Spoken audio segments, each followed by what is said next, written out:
Xitoy'a karşı namoyish qilayotgan qarindoshlarimiz var. Ularning hammasini Alloh rozi bo'lsin deyman. Bu yerda biz ogohlantirib qo'yadigan bir ish, hargiz bo'lib Turkiyada Türk askarlarimizga, saqchilarimizga, polislerimizga qarshi harakat qilmaylik. Bularning qonuni va bularning gapiga, bularning ruxsatiga asosan ish qilaylik.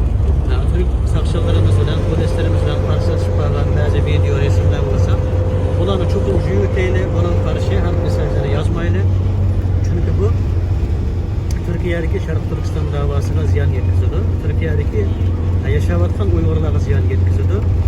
Belki Xitoy uchun o'yin va kulgi bo'lib qarindoshlar. Mayli Xitoylarningki, tajovuzchi kafirlarningki, bular o'tmishdan oldida mashinalarningki namoyish qilayotgan Uyg'urlarning orasida beharam o'tib ketganini ko'rib shunday uzildim. Asli shu kafirlar jasoratini nereden elyapti? İmkan bo'lsa shu Xitoyning mashinalaridan chiqib, shu mashinadan derazalardan bo'yini tortib chiqib, vatandagi ota-onamizni qo'yib, vatanimiz Sharq Turkistondan chiqib, Sharq Turkiston bizning deydigan yer edi. Ama onu diyemmedik. Allah şunu dikizlikini nasip etsin. Lekin mayli Xitoy bilan nima deysek mayli aqli, mayli vatanimizni deyli, ota-onamizni qo'yib deyli, vatanimizdan chiqib deyli, nima desek biz aqli. Ammo Turkiyada askarlarimizga, saqchilarimizga qarshi hech qanday ish qilishimiz yo'q qarindoshlar.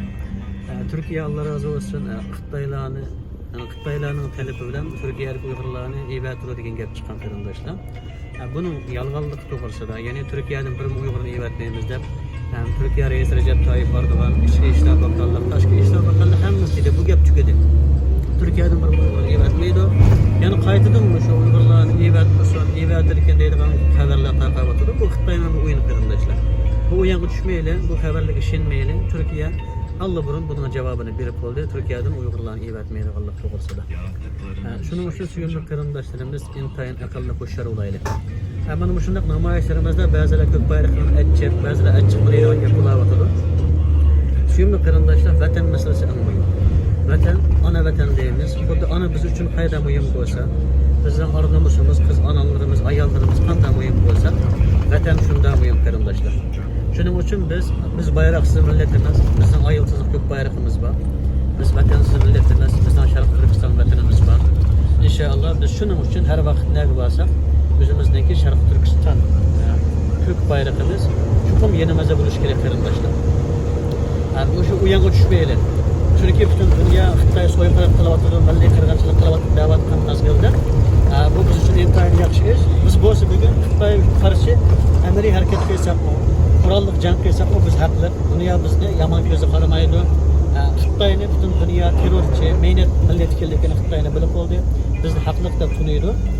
Şunun için men eng oxirida deydiganim qarindoshlar, şu dünyanın har qaysi joylarida namoyish qilayotgan qarindoshlarga rahmatini bildiraman. Bular bu ayollarga, qizlarga, onalarimizga. Erlarga rahmat deb tushunmayman, chunki biz erlar rahmat dedik ish qilolmadik. Bizniki şu bayroq ko'targan Uyg'ur erlarimiz meyli ko'tarmagan bo'lsin.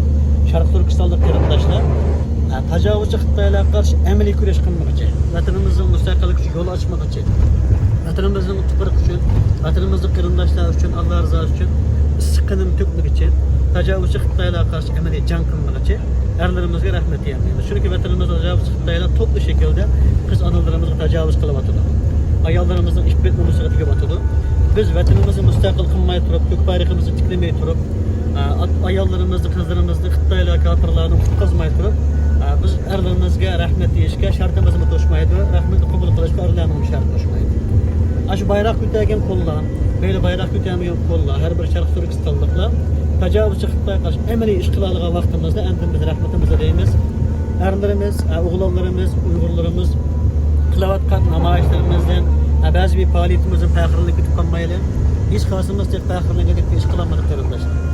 İnşallah biz vatanımızda kurallık camidan müstakil kılıp vatanımız kök bayrak tikleyalgen vaktimizde tajovuzchi Xitoylarninki mecbur algan şu kızlarımızda kafirlarning qo'yini qizalgan vaktimizde vatanımızda müstakil qilgan vaktimizde endi müstakillansa bo'ladi. Shuning uchun qarindoshlar hammamiz shu faxrlangidak, Alloh yuzgilaligidek, vatan millatimiz yuzgilaligidek amaliy harakat uchun, vatanimiz yo'li uchun birlikda yo'l mangaylik. Assalomu alaykum va rahmatulloh.